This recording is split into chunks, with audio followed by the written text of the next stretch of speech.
Hello, and welcome back to CinemaBurger, where I bring you movie reviews from a different perspective. Today we're here to talk about the 2020 film Swallow.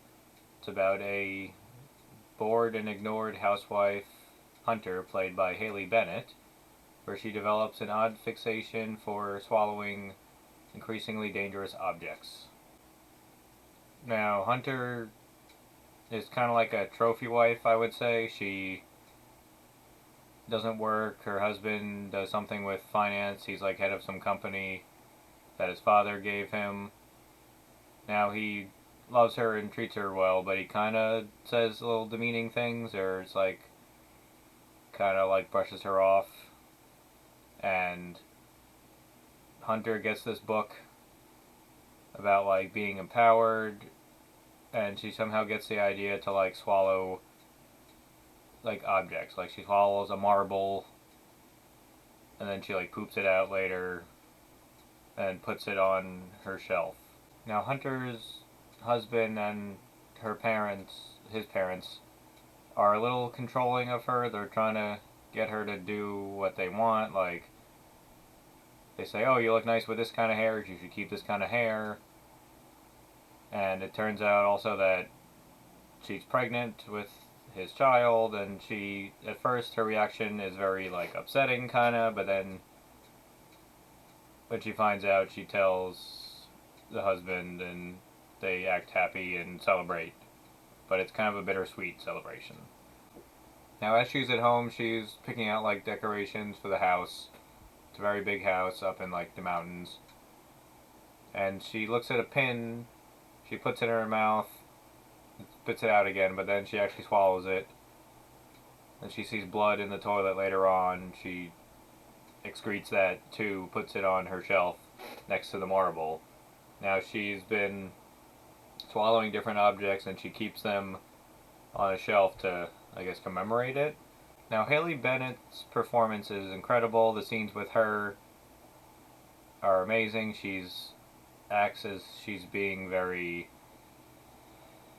ignored and controlled. She's very sarcastic sometimes, and especially the scenes with just herself when she's struggling to try not to eat objects and forcing herself, and the internal struggle is just very captivating to watch. Like, as I've said before, when an actor has to do a lot of acting with either no one or an object that's not actually on screen, whether it's CG or something, that's incredibly hard to do. Because let's say if it's a CG object, you're looking at like a ball on a stick, and if you're just by yourself, it's also very hard to carry a movie, but Haley Bennett proves in this that she can. Now, the book that Haley Bennett's been reading, she starts eating pages out of it also as she's reading it.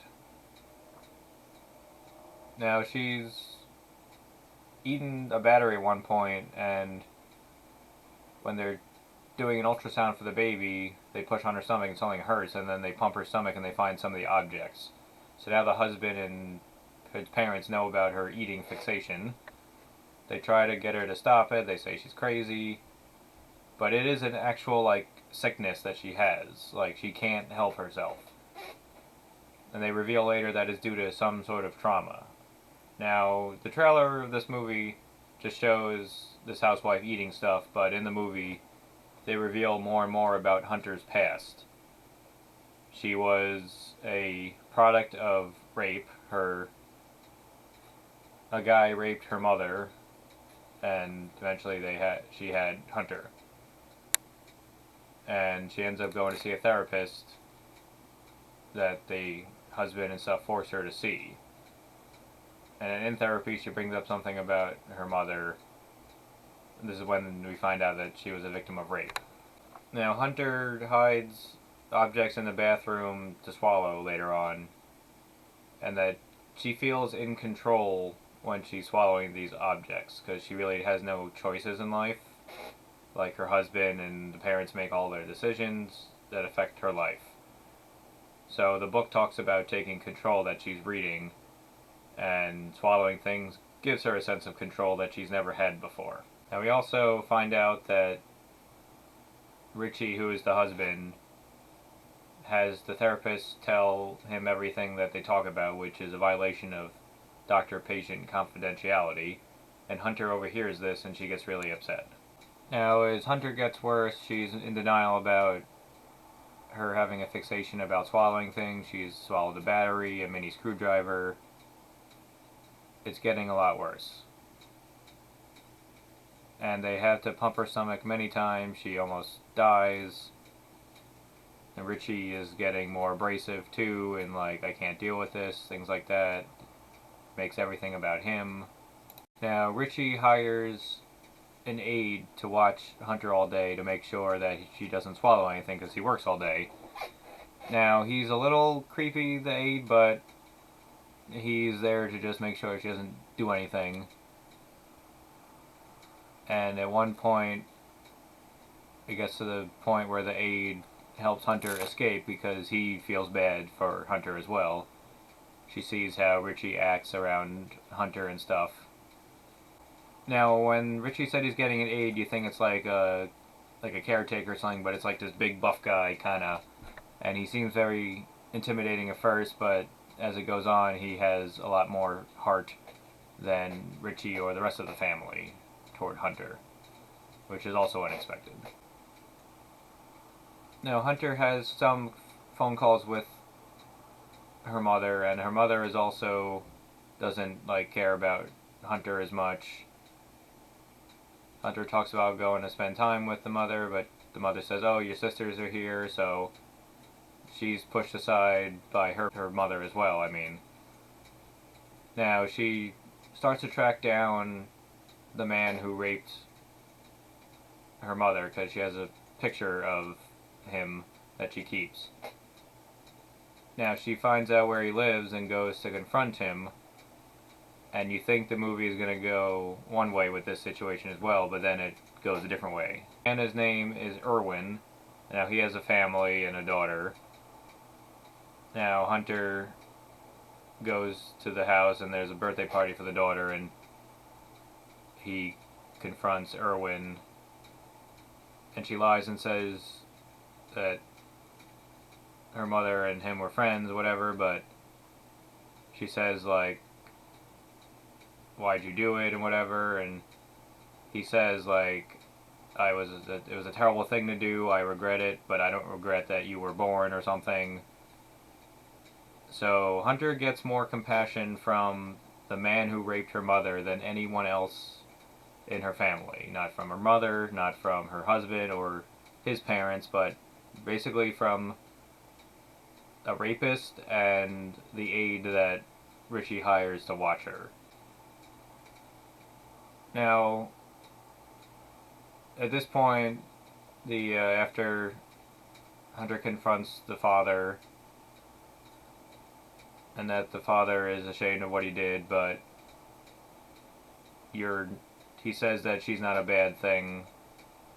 She gets some sort of resolution with that. Now, Richie had also threatened Hunter to stop doing stuff like this, like stop eating things and just a lot of disrespectful stuff. And after the aide helps Hunter escape, like, she calls and says, like, I'm free now, and it cuts to a bathroom somewhere and there's blood in the toilet, so it's alluded to that Hunter got an abortion because she didn't want the child and stuff. And she leaves the bathroom, and then the movie just kind of ends as more women walk in and out of this bathroom. So she's basically free now, and the ending's a little ambiguous. I mean, they allude to basically like she left Richie and she got an abortion and she's free of all these oppressive people in her life. So overall, Swallow is an incredible movie. It starts out as one thing and then becomes something else. I was not expecting the plot to go the way it did near the end. Haley Bennett gives an incredible performance. Now, she's been in other movies like Girl on the Train and the remake of The Magnificent Seven, but by far her best performance yet. She should get some sort of nomination for something. I would give Swallow a 4 out of 5 burgers because of the somewhat ambiguous ending. Like, the pace of the movie is great. It's like an hour and a half. It doesn't overstay its welcome. The intensity and suspense are definitely up there. Just like watching her eat these things and stuff like that, you find out that she is not well in the head, and that there are a lot of underlying issues in this relationship. And yeah, it's definitely a must-see. It had a limited release, but it's on streaming services now. Been Scott Burger. See you next time.